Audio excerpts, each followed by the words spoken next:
Hello class. आज की class में हम लोग एक्सरसाइज 6.2 का क्वेश्चन नंबर 4 देखने चल रहे हैं। क्वेश्चन नंबर 4 जो है हमारे पास in figure 6.31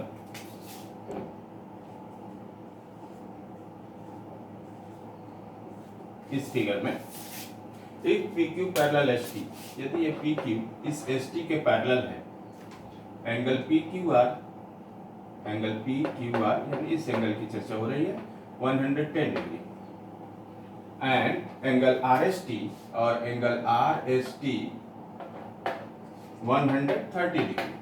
then find angle QRS। तो एंगल QRS हम लोग को ये वाला एंगल निकालना है। आपको बुक में एक हिंट्स दिया हुआ है कि इस R पॉइंट पर से एक लाइन ऐसा ड्रॉ करें जो कि ST के पैरेलल हो। क्लियर है?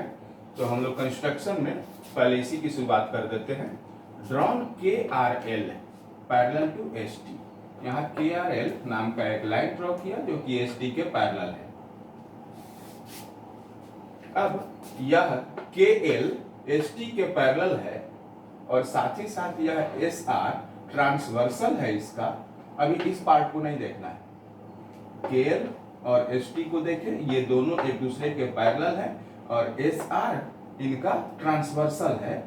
तो क्या एंगल RST यानी इस एंगल में और एंगल SRL में कोई रिलेशन बनेगा? कोई इंटीरियर एंगल्स होंगे और कोई इंटीरियर एंगल्स का सम 180 डिग्री होता है। इसमें से किसी एक एंगल का वैल्यू यदि पता है तो दूसरे एंगल का वैल्यू निकालने के लिए 180 डिग्री में से पहले एंगल की जो वैल्यू है उसे सब्ट्रैक्ट कर लेंगे। सिर्फ उसी तरीके से हम लोगों ने यहाँ पे लिखा है ST parallel KL and SR is transversal, then angle SRL equals 180 degree minus 130 degree. तो इस हिसाब से हमें इस एंगल की वैल्यू निकल के आ गई 50 डिग्री। फिर अब जब ये PQ और ST आपस में पैरेलल थे, जो कि क्वेश्चन में दिया गया है, और आपने कंस्ट्रक्शन से इस KL को इस ST के पैरेलल कर दिया, तो क्या PQ और KL में कोई रिलेशन हो जाएगा? क्या ये दोनों भी आपस में पैरेलल होंगे? और यदि ऐसा है तो अब इस पार्ट को नहीं देखें, अब इधर देखें। यह KL और PQ आपस में पैरेलल है और यह QR ट्रांसवर्सल है। इस केस में क्या एंगल PQR और एंगल QRK यानी इस एंगल में कोई रिलेशन बनेगा? ये भी आपस में कोई इंटीरियर एंगल्स हो जाएंगे। तो जब कोई इंटीरियर एंगल्स हैं और PQ और KL पैरेलल है तो इन दोनों को इंटीरियर एंगल्स का सम 180 डिग्री। इट मींस हमें यहाँ पर QRK एंगल की वैल्यू यदि मेजर करनी है, पता करनी है, तो क्या 180 डिग्री में से इस 110 डिग्री को सब्ट्रैक्ट कर सकते हैं? सेम यहाँ पर ऐसा ही किया। हम लोगों ने लिखा PQ parallel KL and QR is transversal, then angle QRK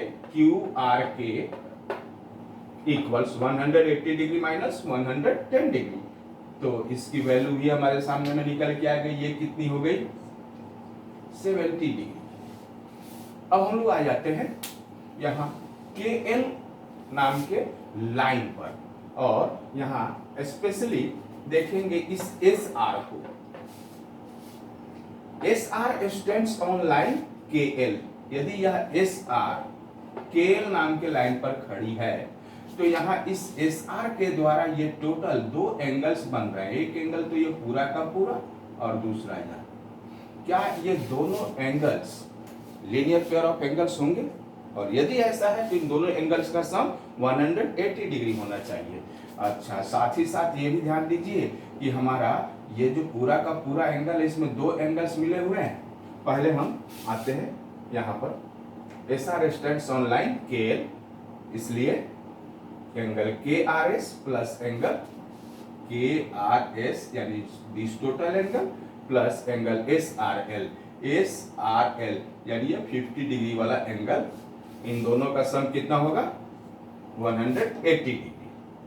अभी हमने चर्चा की कि यहाँ के आर एस एंगल में दो एंगल्स हैं और वो दोनों के दोनों एंगल्स हैं Q angle K R Q and angle Q R S.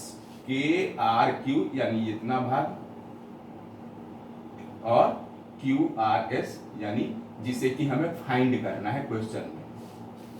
तो क्या के आर एस की जगह पर, एंगल के आर एस की जगह पर हम लोग ऐसे लिख सकते हैं, एंगल क्यू आर के plus angle Q R S लिख सकते हैं, लिख दिया गया।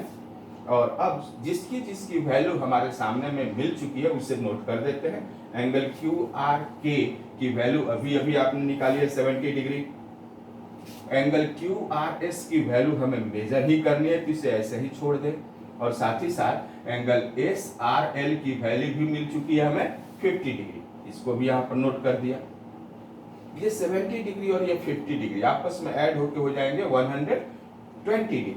तो इस 120 डिग्री का साइड यदि चेंज कराते हैं तो आरएचएस मिला के 180 डिग्री के साथ क्या हो जाएगा, सब्ट्रैक्ट हो जाएगा। It means left hand side में हमारे सामने बच जाएगा angle Q R S equals 180 degree minus 120 degree. तो इस तरीके से हम लोग देखते हैं यहाँ एंगल क्यू आर एस की वैल्यू कितनी मिल गई हमें, 60 डिग्री, जो कि हमारे लिए यही क्वेश्चन था। ओके, और आज का सेकंड लास्ट क्वेश्चन है हमारे सामने में, question number 5। In figure 6.32 if A B parallel C D, यदि ए बी सी डी के पैरेलल है, angle A P Q equals 50 degree and angle P R D equal 127 degree, find x और y. तो इस x की और इस Y की वैल्यू हमें निकालनी है।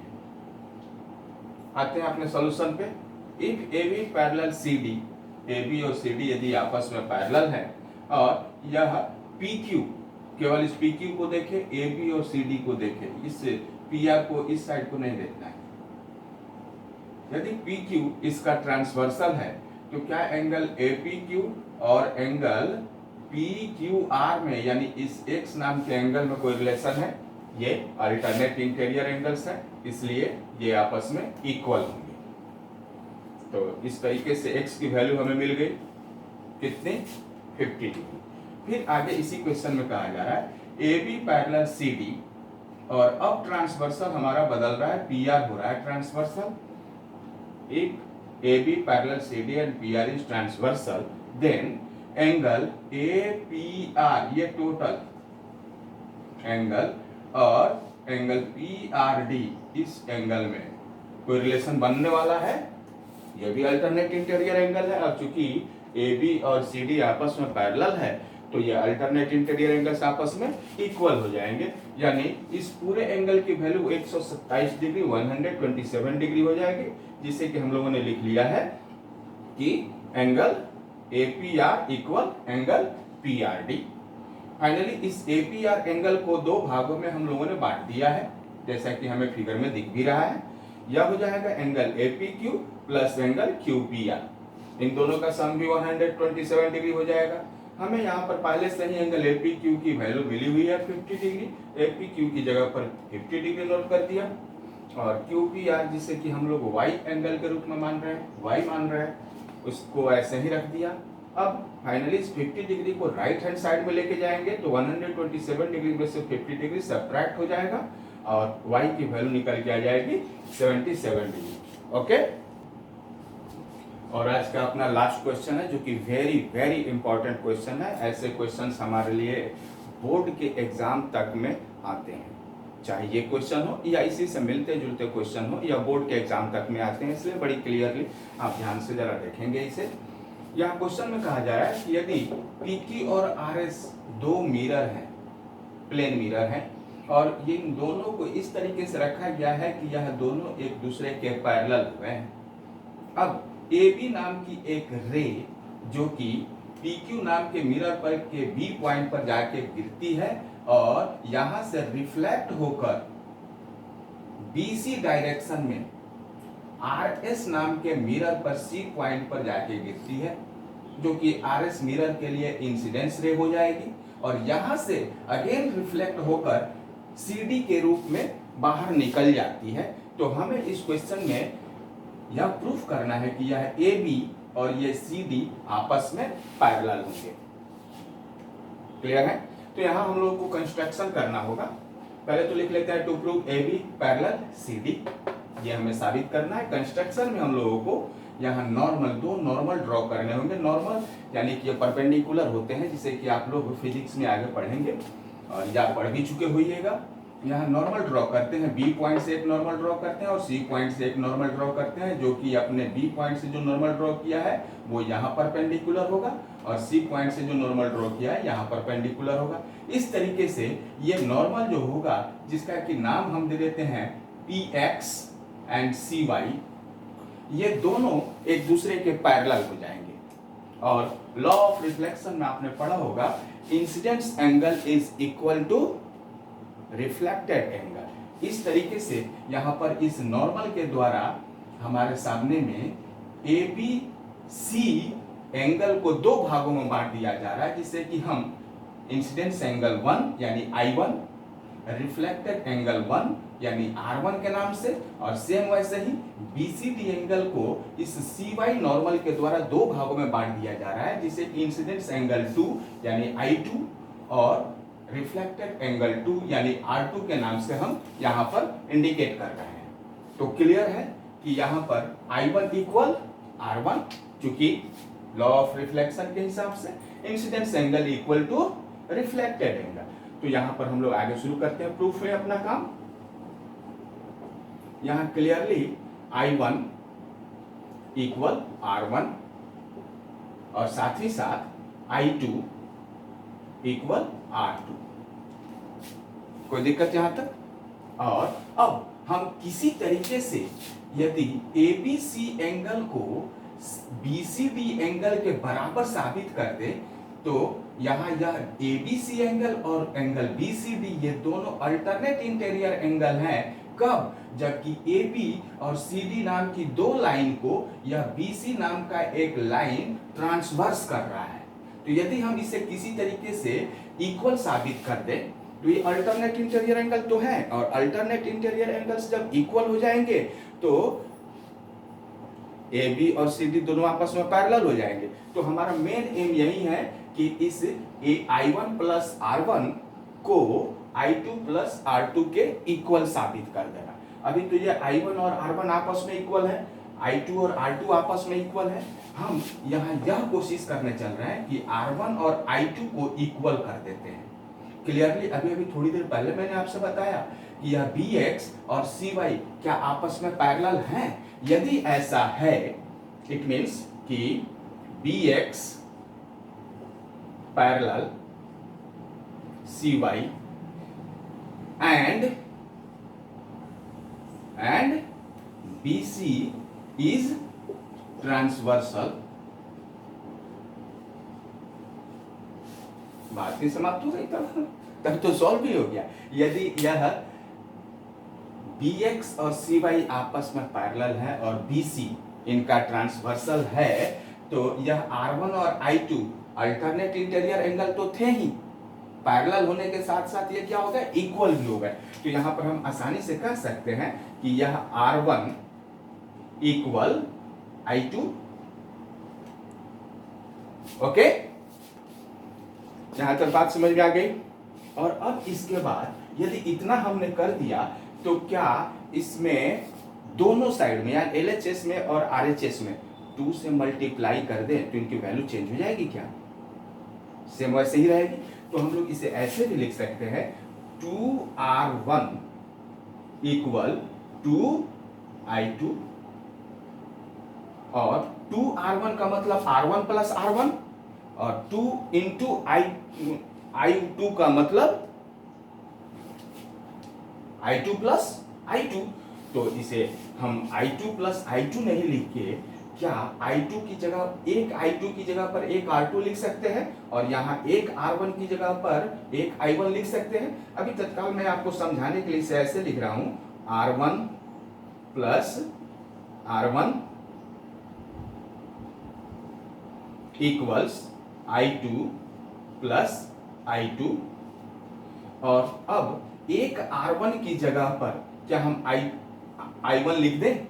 तो यहां हम लोग ऐसे लिख ले रहे हैं I1 plus R1 equal I2 plus R2 देखा जा सकता है, क्योंकि यहां पर हमारे पास क्लियरली था कि I1 इक्वल R1 और I2 इक्वल R2। और यदि ऐसा है तो यहाँ I1 और R1 यदि आपस में ऐड हो गए तो क्या ये पूरा का पूरा एंगल ABC नहीं बन गया? यानी हम लोग इसे लिख सकते हैं एंगल ABC इक्वल, और यहाँ I2 प्लस R2 को ध्यान से देखें, क्या यह एंगल BCD नहीं हो गया?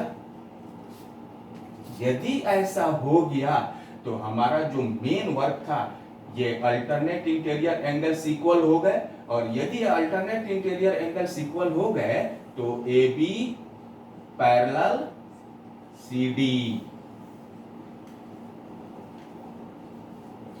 ओके, चलिए आज की क्लास में इतना ही, और आज की क्लास के लिए होमवर्क है, आप हमें 6.2 एक्सरसाइज का कुछ सॉल्व एग्जांपल क्वेश्चन है उसे भी सॉल्व करें आप लोग, और साथ ही साथ 6.2 एक्सरसाइज पूरा का पूरा एक बार अपने से बनाकर दिखाएं, स्पेशली क्वेश्चन नंबर ये 6 लास्ट नंबर क्वेश्चन, जो कि वेरी वेरी इंपॉर्टेंट क्वेश्चन है, यह आपको बोर्ड तक साथ देगा, पीछा नहीं छोड़ेगा, very very important. Thank you.